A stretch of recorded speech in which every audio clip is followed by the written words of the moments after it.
திரு பெருமாள் மணி, இந்த விவாதத்துல இன்னும் ஒரு கட்டம் முக்கியமா பேச வேண்டியது இருக்குன்னா, விஜய் நம்ம கூட்டணிக்கு வந்தா நல்லா இருக்கும் அப்படின்னு நினைத்து பேச்சுவார்த்தையை தொடங்கி அதற்காக விருப்பப்பட்டிருந்த கட்சிகள் அப்படின்ற நிலை மாறி விஜய் தற்போது தனிமைப்படுத்தப்பட்டிருக்கிறார். அதனால யாரோடாவது கூட்டணி சேர்ந்தால் அவருக்கு பலம் அப்படின்ற இடத்துக்கு விஜய் நகர்ந்திருக்கிறார். அவர் அந்த புள்ளியில இருந்து இந்த புள்ளிக்கு நகர்ந்திருக்கிறாரா விஜய்? இப்போ அவர் தனியாக தான் பயணம் பண்ணினார். அவர் தனியாக தான் தொடங்கினார். பொதுவாக தமிழ்நாட்டினுடைய அரசியல் கலாச்சாரம் என்று ஒன்று இருக்கிறது. தமிழ்நாட்டில் ஒரு அரசியல் பண்பாடு இருக்கிறது. என்னன்னா, யார் ஒரு தொகுதிக்கு போனாலும் எங்கே போனாலும் அந்த மாவட்ட செயலாளரை உடன் வைத்துக் கொள்வார்கள், அந்த பகுதி செயலாளரை உடன் வைத்துக் கொள்வார்கள். இன்னமும் சொல்ல போனால், ஏதாவது நீங்கள் இப்போ ஒரு நகர்ப்புறத்தில் ஒரு கிளைக்கழக செயலாளர், ஒரு ஒன்றிய செயலாளர், அந்த மாவட்ட செயலாளர் அப்படி ஒரு ஆர்டராக நிற்பாங்க. எந்த ஒரு கட்சியினுடைய தமிழ்நாட்டினுடைய கட்சியினுடைய படத்தையும் கொடுத்து இந்த நிகழ்ச்சி எங்கே நடந்திருக்குன்னு சொல்லிடலாம். எப்படி சொல்ல முடியும்னா, அப்படி ஒரு கட்டமைப்பு இங்கே இருக்கு. ஆனால் ஐயா விஜய் அவர்கள் இதுவரை 5 கூட்டத்துக்கு போனாங்க. அவங்க எங்கேயுமே மேலே மாவட்ட செயலாளரை ஏற்றுறதோ இல்லை அந்த பகுதி செயலாளரை ஏற்றுறதோ எதையுமே ஐயா பண்ணலை. அவங்க ஒரு கதாநாயகத்தன்மையோடு தான் போனாங்க. இதை நான் ஐயா விஜய்கிட்ட மட்டும் பார்க்கல. இதற்கு முன்னால் தமிழ்நாட்டில் சில அரசியல் கட்சிகள் வருவதாக இருந்தவர்கள் கூட என்னன்னா, அவங்க அந்த தனியாக தான் போனாங்களே தவிர, இன்னமும் சொல்ல போனால் ஐயா ரஜினிகாந்த் அவர்கள் கட்சி தொடங்குவதாக ஆரம்பித்த பிறகு நீங்கள் பார்த்தீங்கன்னா, அவர் வீட்டில் பேட்டி கொடுப்பாரு அல்லது விமான நிலையத்தில் பேட்டி கொடுக்குற போது என்ன நடந்திருக்கணும்னா, இங்கே உள்ள மாவட்ட செயலாளர் கூட நின்றுருக்கணும். நான் சொல்றது கட்சி ஆரம்பிப்பதாக சொல்லிய பிறகு விமான நிலையத்தில்னா அந்த பகுதி மாவட்ட செயலாளர் இருந்திருக்கணும். ஆனா அப்படி இல்லை. ஐயா எப்போதுமே தனியாக தான் கட்சியை ஆரம்பிக்கலையே. இல்லை நான் அதான் சொல்றேன். அறிவித்த பிறகு, அறிவித்ததுக்கும் நீங்க அந்த இல்லைன்னு சொன்னதுக்கும் நடுவில் இருக்குல்ல, அந்த காலகட்ட விஷுவல்ஸை எடுத்தீங்கனாலும் இல்லை மற்ற விஷுவல்ஸை எடுத்தீங்கனாலும் ஒரே மாதிரி தான் இருக்கும். அப்ப என்னன்னா, ஒருவேளை இந்த கதாநாயக பிம்பத்தோடு வருகிறவர்கள் அவர்கள் ரொம்ப தனியா தான் அவங்க போறாங்க. அவங்களுடைய கதாநாயக பிம்பத்தை அவங்க நம்புறாங்க. இது ரொம்ப ஆபத்தானது. இப்ப நீங்க சொல்றது இன்னொரு பாயிண்ட் என்னன்னா, பொலிட்டிக்கலா தன்னந்தனியா இந்த எலெக்ஷனை சந்திச்சிட முடியும்னு நம்பிக்கையோட இருந்த விஜய்க்கு இப்போ கூட்டணி யாராவது சேர்ந்தா, அதிமுகவோ பாஜகவோ சேர்ந்தா கொஞ்சம் பலமா இருக்கும், திமுகவை எதிர்க்கன்னு நினைக்கிற ஒரு மனப்பான்மை ஒண்ணு வந்திருக்கா. அப்படி மனப்பான்மை வந்திருக்கா? அதுதான் பேசுறோம், வந்திருக்கான்னு பேசுறோம். இன்னொன்னு இப்ப நீங்க சொல்றதுல என்ன இன்னொரு கேள்வியும் வருதுன்னா, கட்சி நிர்வாகிகள், அடிமட்ட நிர்வாகிகள், மாவட்ட செயலாளர்கள் மாதிரியான 3rd ரேங்க் ஆபீசர்ஸ், அதுக்கப்புறம் இருக்கக்கூடிய முக்கிய நிர்வாகிகள், பொதுச் செயலாளர் தொடங்கி 2ஆம் கட்ட தலைவர்கள், அவங்க கிட்ட எதுவுமே ஐசோலேட் ஆகி தானே இருக்கிறாரு. அப்ப இந்த பலம்ங்கிறது அவருக்கு கட்டாயம் தேவைப்படும் மாதிரி தெரியுது சார். அதாவது நான் என்ன சொல்றேன்னா, அவர் இதுவரை தனியாகத்தான் போகிறார். இதுவரை இந்த இடத்துல இருந்தே நான் சொன்னேன், அவர் இருபெரும் முன்னேற்ற கழகங்களோடு ஒரு நாளும் கூட்டணிக்கு போக மாட்டார். ஏன்னா அவர் கட்சி ஆரம்பித்து கரூருக்கு முன்பு பின்புன்னு சொல்லுங்க. இல்ல எங்க அவர் எப்போதும் ஒரே மாதிரி தானங்க. கரூர் முடிஞ்ச பிறகு அவர் ஒரு வீடியோ போட்டாருங்க. அதுல அதே விஜய் தானங்க பேசினாரு. அதுல என்ன மாற்றத்தை நீங்க உணர்ந்தீங்க? கரூருக்கு முன்பு பேசிய அதே ஐயா விஜய் தான் கரூர் சம்பவத்துக்கு பிறகும் பேசினார். ஏனென்றால் அவர்கள் தங்களுடைய கதாநாயக பிம்பத்தை நம்புகிறார்கள். அவர்கள் தங்களுடைய கதாநாயக பிம்பத்துக்கு பிறகு எந்த தாக்கமும் இல்ல விஜய்க்கு. அந்த வீடியோல எதுவும் தெரிஞ்சுதா உங்களுக்கு? தெரிஞ்சா கேக்குறேன். தாக்கமும் இல்ல. அந்த நான் வீடியோவை தான் டீகோட் பண்றேன். கிடையாது, நான் வீடியோவை தான் டீகோட் பண்றேன். இங்க பாருங்க, ஒரு பாட்டுக்கு தான் இருக்காரு. நான் வீடியோவை தான் டீகோட் பண்றேன். திமுகவை இந்த பிரச்சனையை தன்னந்தனியா எதிர்கொள்ள முடியுங்கிற நம்பிக்கை இருப்பதாக அவர் டீகோட் பண்றாரு. அவ்வளவுதான். நெறியாளருக்கும் என் சக நண்பருக்கும் முன்னாள் நெறியாளருக்கும் வித்தியாசம் என்னன்னா, நீங்க அதை சரியா புரிஞ்சுக்கிறீங்க. இப்ப என்னன்னா, அவர் கேள்வி கேட்கணும்னு கேக்குறாரு, அவருக்கும் இல்ல அது சரியா புரியுது. இப்ப என்னன்னா, நீங்க சொன்னதான் முக்கியமான இடம்.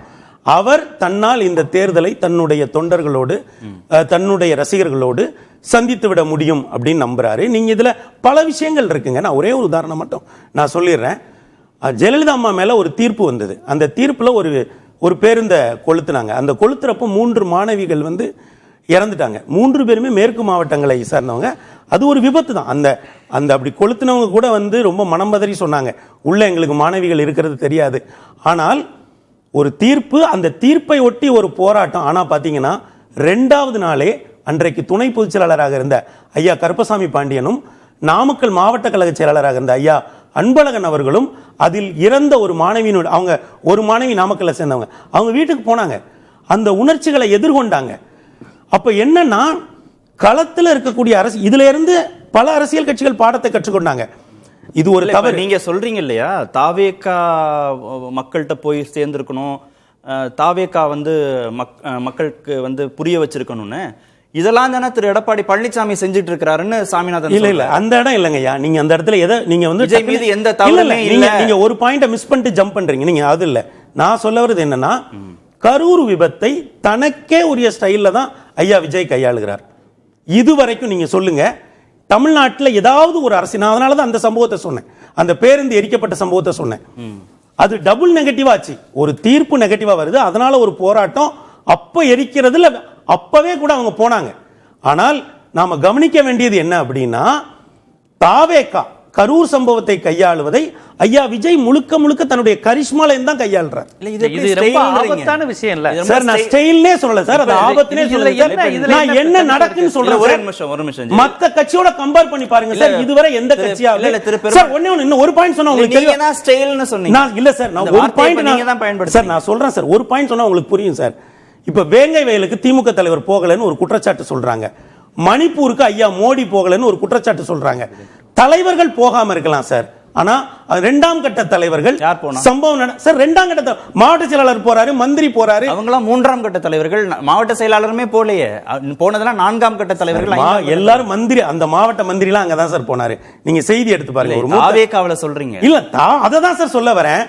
இப்படி நீங்க மற்ற கட்சிகள் மேல நீங்க வந்து அந்த தலைவர்கள் போலன்னு ஒரு விமர்சனம் வச்சீங்கன்னு வைங்களேன், தலைவர்கள் போகாவிட்டா கூட இரண்டாம் கட்ட தலைவர்கள் போயிருப்பாங்க. இல்ல, அது நியாயப்படுத்துறீங்களா சார்? முடிக்க விடுங்க தலைவா. நான் அந்த பாயிண்டே முடிக்கலாம். வார்த்தைக்கு வார்த்தை கேள்வி கேட்டீங்கன்னா ஒரு டிபேட் எந்திக்காத தலைவா. வரலையே நான் சொல்றேன், நான் முடிக்க விட்டாதான் நான் சொல்ல முடியும். வாங்க வாங்க வாங்க வாங்க, புரியுதா? வாங்க வாங்க. இது என்னன்னா, மற்ற கட்சிகளுக்கும் தாவேகாவுக்கும் என்ன வேறுபாடுன்னு சொல்றேன்.